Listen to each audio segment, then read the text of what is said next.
Вітаем, вы слухаеце падкаст «Палатно. Галаваломка 1925». У гэтай серыі падкастаў мы раскажам пра злачынствы 100гадовай даўніны. Як змяніўся крымінальны беларускі свет за гэты час? Ці было ў сярэдзіне 20-х больш забойстваў і рабаванняў?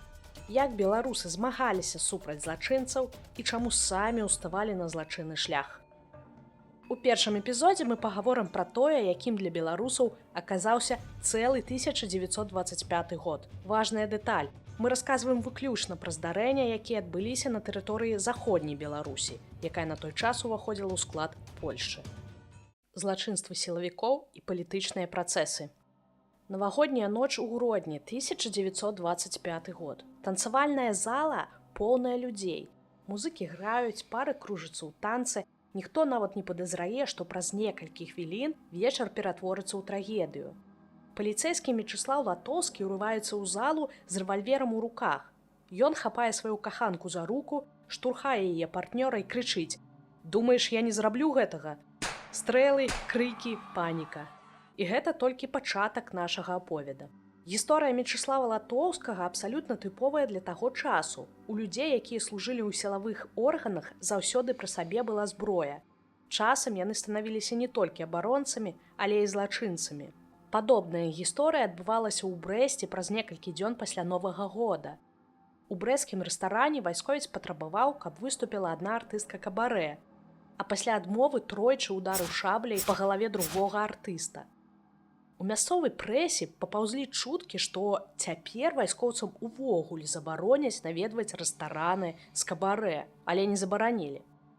Ці іншая гісторыя. У брэсцкай крэпасці, сэрцы ваеннай моцы, малады вайсковец круціць рэвальвер у руцэ, робіць нязграбны рух і выпадкова страляе свайму таварышу ў грудзі. Але самым гучным злачынствам таго часу стала гісторыя паліцэйскага Юзефа Мурашкі. Ён застрэліў 2 вязняў-шпіёнаў за некалькі гадзін да абмену саветамі. Мурашка палічыў, што вязні не заслугоўваюць права жыць. Забойцу судзілі на 2 гады, а яго ўчынак абмяркоўвалі не толькі ў Польшчы і СССР, але і па ўсім свеце. Часам судзілі за свавольствы, як, да прыкладу, у Гродні, дзе 3 паліцэйскіх, Міллер, Юда і Хайноўскі, збівалі арыштаванага палкамі па пятах і спіне, пакуль той не прызнаўся ў крадзежы.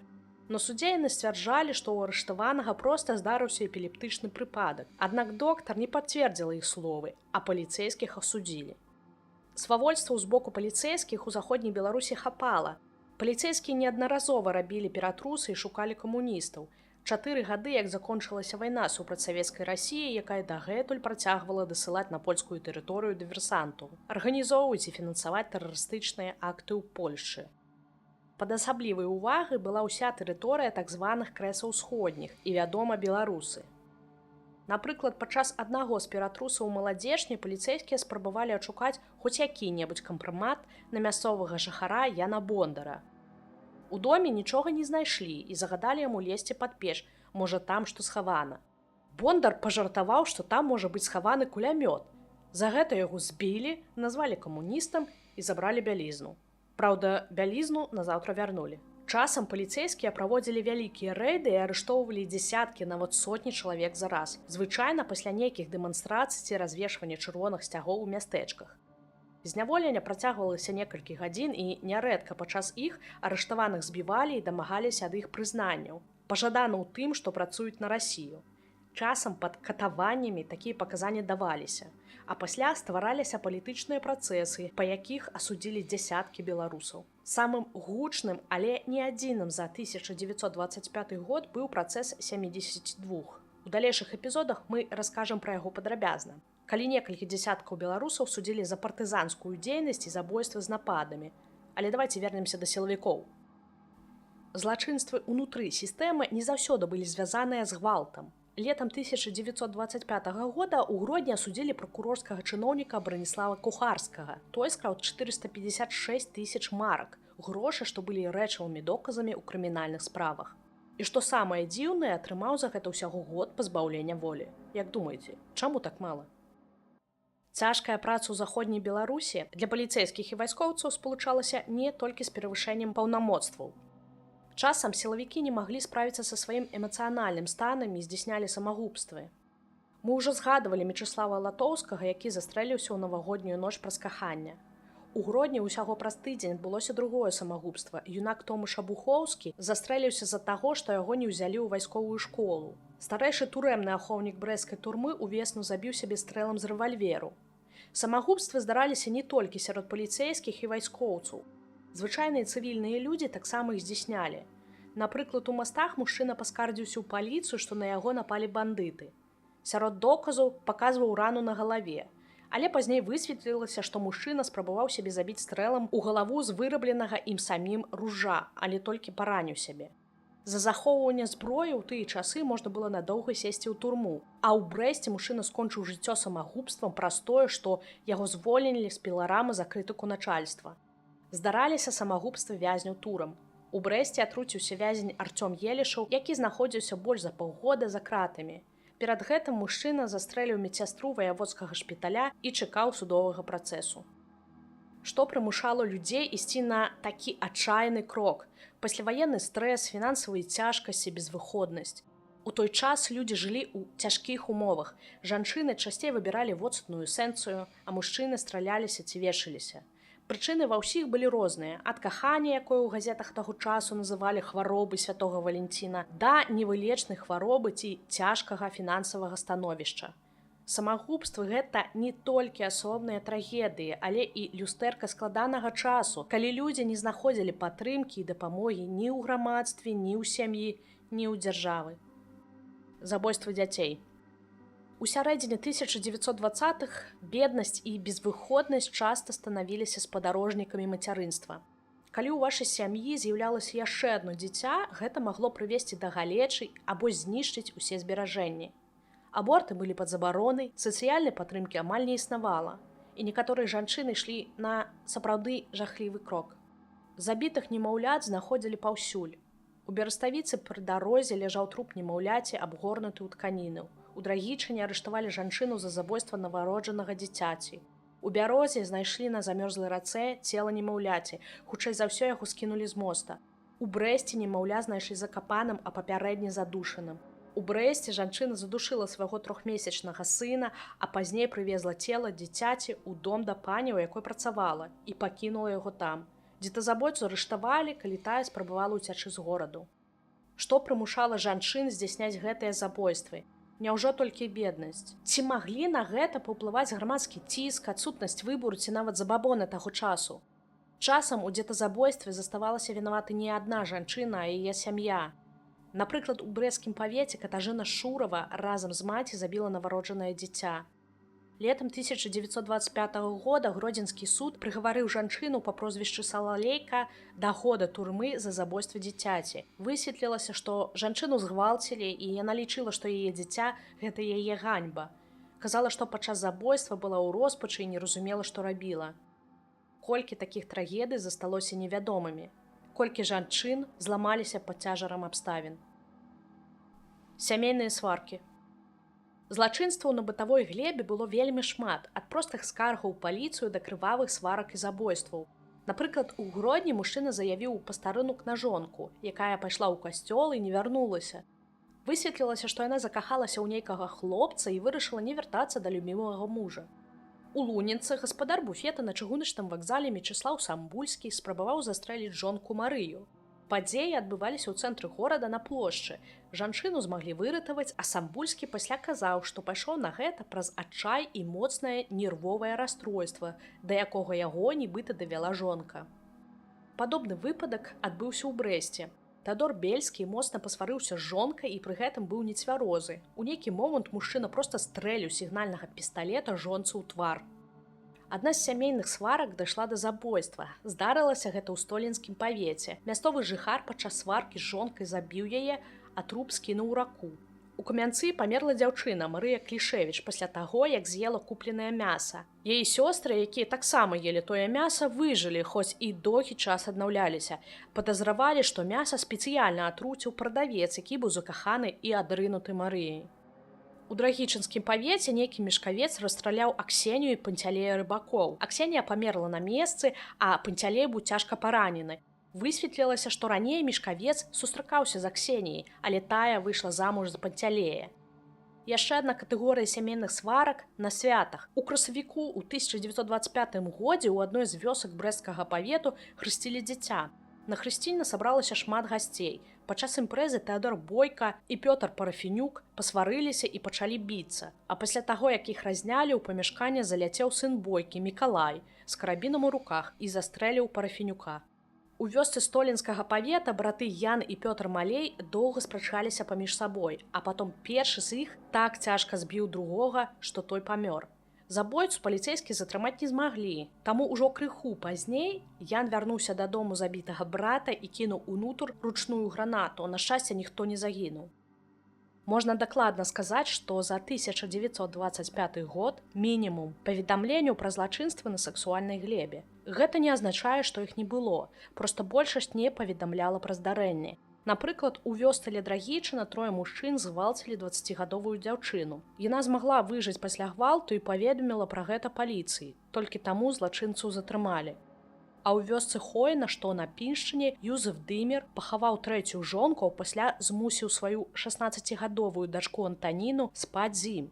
Антаніна зацяжарыла і расказала пра цяжарнасць бацьку, а той прыгразіў, што заб'е яе за гэта. Дзяўчына ўцякла да суседзяў, якім расказала, што бацька з ёй зрабіў, а тыя звярнуліся ў паліцыю. Бандыцкія напады. Заходняя Беларусь у сярэдзіне 20-х гадоў хавала шмат цёмных сакрэтаў. Тады бандыты з'яўляліся там як прывіды. Яны знішчалі спакой у вёсках, рабавалі маёнткі і нават нападалі на цягнікі. 1925 год не быў нейкім пераломным годам, калі раптам пачаліся рабаўніцкія напады. Яны былі і раней, працягваліся і пазней. Год толькі пачаўся, а першыя бандыцкія напады ўжо ўзрушылі рэгіён. У пачатку студзеня каля вёскі Засулі ў Стапцоўскім павеце 5 бандытаў напалі на фурмана-памешчыка. Іх мэты былі коні, але фурман праявіў спрытнасць і ўцёк разам з конямі. А бандыты засталіся з пустымі рукамі. Праз некалькі дзён яшчэ адна банда абрабавала дом селяніна пад Ардашкавічамі. Іронія сітуацыі была ў тым, што дом знаходзіўся ўсяго ў 200 крокаў ад пастарунка пагранічнай варты. Амаль кожны напад розныя бандыты добра планавалі. У Лунінецкай гміне бандыты перарэзалі тэлефонныя дроты перад нападам на дом, добра ведалі мясцовасць і хутка пасля злачынства змаглі ўцячы за мяжу. Вельмі часта банды заходзілі з савецкай тэрыторыі і туды ж сыходзілі. Меркавалі, што менавіта савецкі ўрад спансіруе бандытаў, якіх хутчэй за ўсё былі савецкімі вайскоўцамі і дыверсантамі. Некаторыя з бандытаў не саромеліся нападаць нават на адміністрацыйныя будынкі. У пінскім павеце яны ўварваліся ў мясцовую адміністрацыю, прастрэлілі скрыню з грашыма і скралі адтуль злотыя. Нападнікі часта не толькі рабавалі, але і забівалі. У тым жа пінскім павесе ў адной з вёсак бандыты забілі Місаля Крупніка і яго жонку, а целы закапалі ў агародзе. Усё гэта было зроблена дзеля $75, якія жонка Крупніка атрымала ў пасаг. Гэта не адзіны выпадак, пасля якога ахвяры рабаванняў аказваліся забітымі. Рабаванні былі сапраўднымі трагедыямі, якія руйнавалі жыцці цэлых сямей. Польская паліцыя змагалася з хваляй бандытызму. У некаторых выпадках атрымлівалася затрымліваць нападнікаў, як гэта адбылося ў справе банды Якуба Сахвоні. Але нават тут гісторыя мела нечаканы паварот. Самаго Сахвоню знайшлі мёртвым у лесе, і яго смерць засталася загадкай. Забойствы. Акрамя бандыцкіх нападаў, пра якія кожны тыдзень паведамлялася ў газетах, на беларускіх землях адбываліся яшчэ больш жудасныя рэчы – забойствы. Яны часта пачыналіся як асабістыя сваркі, але інцыдэнты мелі глыбокія карані. У сакавіку 1925 года судзілі Мікалая Якаўчука, які забіў за бутэлькі гарэлкі мужчыну. Акрамя гарэлкі ён забраў 30 злотых. Мужчыну прыгаварылі да расстрэлу, і яго ў той жа дзень застрэлілі ў Гродні. Яшчэ ў адным мястэчку адбылося забойства, якое застаецца ахутаным таямніцамі. Пятра Эйсмонта збіла група з 8 чалавек. Падчас нападу білі камянямі, нажом і стралялі з рэвальверу. Аднаго з нападнікаў затрымалі, а газеты таго часу казалі, што сварка адбылася ці то за сена, ці то за асабістай помсты. Крывавыя канфлікты ў вёсках не былі рэдкасцю, як бы гэта сумна не гучала. На Гродзеншчыне двое мужчын напалі на Яну Шылу проста на яго агародзе і закалолі нажамі. Забойцу злавілі і судзілі, а на целе ахвяры знайшлі больш за 50 раненняў. У пінскім павеце мужчына спрабаваў абараніць луг ад крадзежу сена, але супраціўленне скончылася трагедыяй. Злодзей ударыў яго віламі ў жывот. Мужчына паміраў некалькі дзён. У брэсцкім павеце невядомыя застрэлілі дачку настаўніцы. Забойца страляў з карабіну праз акно. Справу так і не раскрылі ў тым годзе. Не менш жудасна было і забойства Юзефы Вінскай. Ёй перарэзалі горла, а цела схавалі за печкай. І ўсё гэта за $20. Былі і зусім містычныя загадкі забойствы. Улетку ў памежнай зоне з савецкім бокам знайшлі цела мужчыны без галавы і левай нагі. Цела ляжала паміж памежнымі слупамі. Хто быў ахвярай і чаму здарылася гэта трагедыя, засталося невядомым. Кур'ёзы і няшчасныя выпадкі. Адбываліся і цікавыя выпадкі, хоць і злачынныя. Так у Брэсце затрымалі нейкага Міхаіла Рабчука з бялізнай, якую той скраў у жанчыны. Тлумачыў, што прыехаў у Брэст у пошуках лёгкай працы, але чамусьці падаўся ў крадзяжы. Амаль такога ж шукальніка лёгкай працы арыштавалі паліцэйскія пад Брэстам. Хлопец стаяў пры дарозе з мясніцкім нажом і хацеў кагосьці абрабаваць.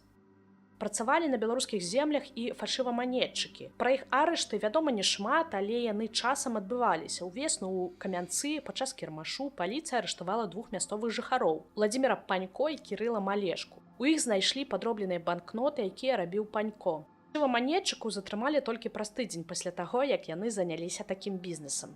Разам з гэтым адбываліся няшчасныя выпадкі. У Брэсце цягнік пераехаў жанчыну, калі тая стаяла ля пераезду разам з канём, які перад цягніком рэзка рушыў на пуці. Чыгунка была папулярным месцам для нешчасных выпадкаў. Ля чыгуначных пуцей вельмі часта знаходзілі целы людзей, некаторыя траплялі пад лакаматывы і паміралі на месцы. Адбываліся нешчасныя выпадкі і са зброяй, якую рабілі самі ці знаходзілі. Нагадаем, што зусім нядаўна скончылася Першая сусветная вайна і вайна бальшавікоў з палякамі. Мойша і Лейба Капланы знайшлі каля сваёй вёскі ў Драгічынскім павеце гранату. Пачалі з ёй гуляцца, і яна, канешне ж, узарвалася. Хлопцы засталіся жывымі, але з лёгкімі раненнямі. На Брэшчыне 16-гадовы хлопец Афанасій Каляда змайстраваў пісталет, а калі пайшоў з яго страляць, то зброя выбухнула і параніла хлопца. У яго быў пашкоджаны нос, але сам ён застаўся жывым. У брэсцкім павеце 12-гадовы хлопец знайшоў гранаты і хацеў разабраць яе на часткі. Тая выбухнула, а хлапчук застаўся цяжка параненым. Здаралася, што танулі людзі, часцей за ўсё падлеткі. За некалькі дзён у Пружанскім павеце патанулі 2 хлопцаў, а ў Драгічынскім павеце мужчына патануў пасля таго, як спрабаваў выцягнуць каня з ракі. Мужчына не ўмеў плаваць, а калі ішоў за канём, то стаў у глыбокую яму ў вадзе. Надвор'е і прыродныя з'явы таксама забівалі беларусаў. У Столінскім павеце памерлі 2 мужчын ад удару мыланкі. Ад гэтага ж памерла дзяўчына ў Пінскім павеце. У ліпені па заходняй Беларусі прайшлося некалькі бураў. На Піншчыне мыланка ударыла ў дом, калі там вячэрала сям'я. Сына забіла на месцы, а муж з жонкай засталіся жывымі. Крадзяжы, падпалы і пажары. Крадзежы, напэўна, былі адным з самых папулярных злачынстваў. Кралі амаль усё. Бялізну, гадзіннікі, грошы, гарэлку, віно, кафлю, вяндліну і нават бульбу. Злодзеі не грэбавалі нават крадзежамі ў цэрквах. Вясной 1925 года ў Брэсце скралі 2 бляшанкі з ахвяраваннямі. Але ў іх было ўсяго некалькі злотых, бо напярэдадні крадзежу работнікі касцёлу сабралі за іх грошы. Напрыканцы жніўня арыштавалі 2 кандуктараў на чыгуначнай станцыі за тое, што яны скралі з таварнага вагона вялікую колькасць сыру. У Гродні з крамы гарэлкі скралі аж 800 бутэлек на 1700 злотых, але гэтым усё не скончылася. На наступны дзень у тую ж краму зноў прабраліся злодзеі і зноў скралі гарэлку, але гэтым разам крыху менш, толькі 100 бутэлек.